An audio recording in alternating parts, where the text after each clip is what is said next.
As you come up to 10, that is their god. That is 10. That is the hermaphrodite.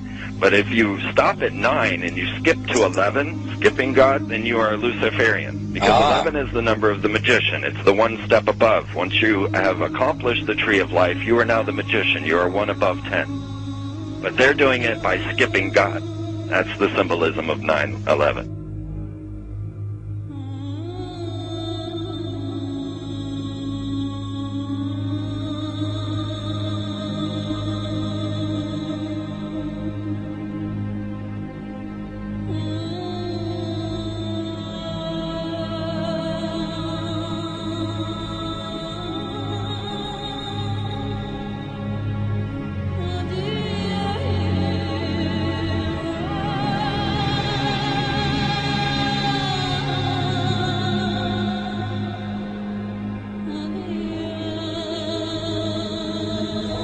It is a big idea, a new world order.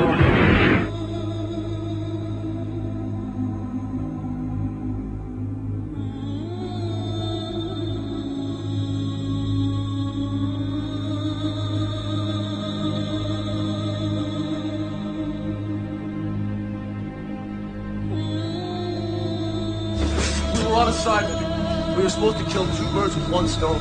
In Fight Club, Project Mayhem destroys a giant bronze spherical sculpture. This seems an obvious reference to the sphere at the World Trade Center complex. Trust me. Everything's gonna be fine. In a pivotal scene reminiscent of 9/11, we see the destruction of skyscrapers and the change of a skyline.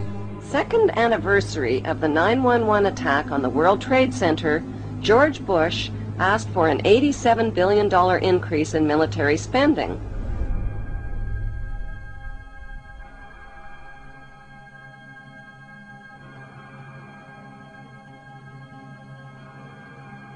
In 1904, Crowley would receive the Book of the Law soon after meditating in the King's Chamber of the Great Pyramid.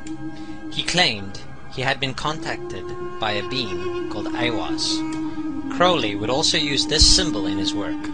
Some of its meanings are said to include a reference to the number 77 in Hebrew and a connection to the god Pan. Crowley made this drawing of a non-human intelligence he saw during a ritual. Synchronous 23 has made the connection between Aiwass and the Wizard of Oz, and has further pointed out the similarities between Crowley's grey alien-like drawing and the depiction of the projection of the Wizard of Oz in the film version.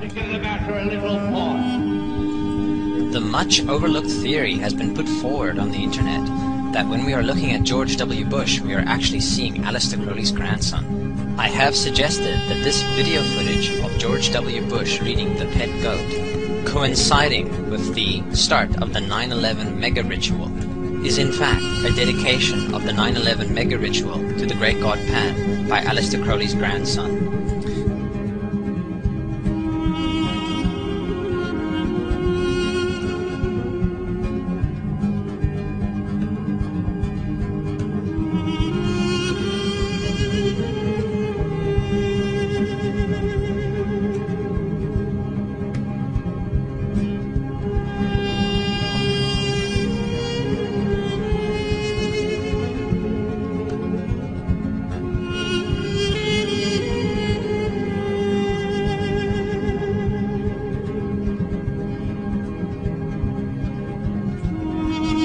Things get a little weird. This is the 1978 version of The Wizard of Oz, The Wiz. Again we see the Emerald City connected to New York. On arriving at the end of the Yellow Brick Road, Dorothy and her companions go through the circular portal. Through the door we see 3 pyramids. Behind the pyramid shape, in between the pyramid pillars of the World Trade Center, we see the sphere, the representation of the Kaaba.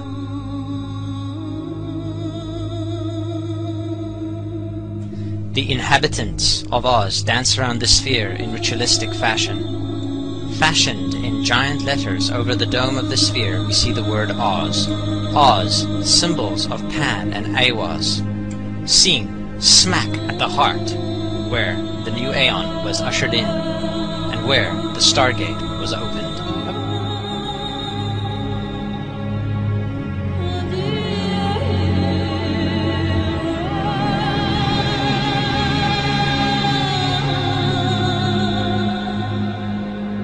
Between the Twin Towers is called the Spherical Caryatid. It was made by artist Fritz Koenig and was nicknamed the Sphere. We see that Koenig made this thing in Bavaria, the same place where the Illuminati was founded. The most interesting fact about the placement of the Sphere at the World Trade Center Plaza has to be that architect and designer of the World Trade Center, Minoru Yamasaki, intended the plaza itself to be a representation of the Grand Mosque of Mecca, the Sphere in particular taking the place of the Kaaba.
So, my friends, it's time you start placing your faith and your dedication to the one and only God, the everlasting creator of everything on earth and in the universe. He is greater than anything our minds can comprehend. Do you know how many times Muslims are required to circle the Kaaba when they visit it? 7 times, each counterclockwise.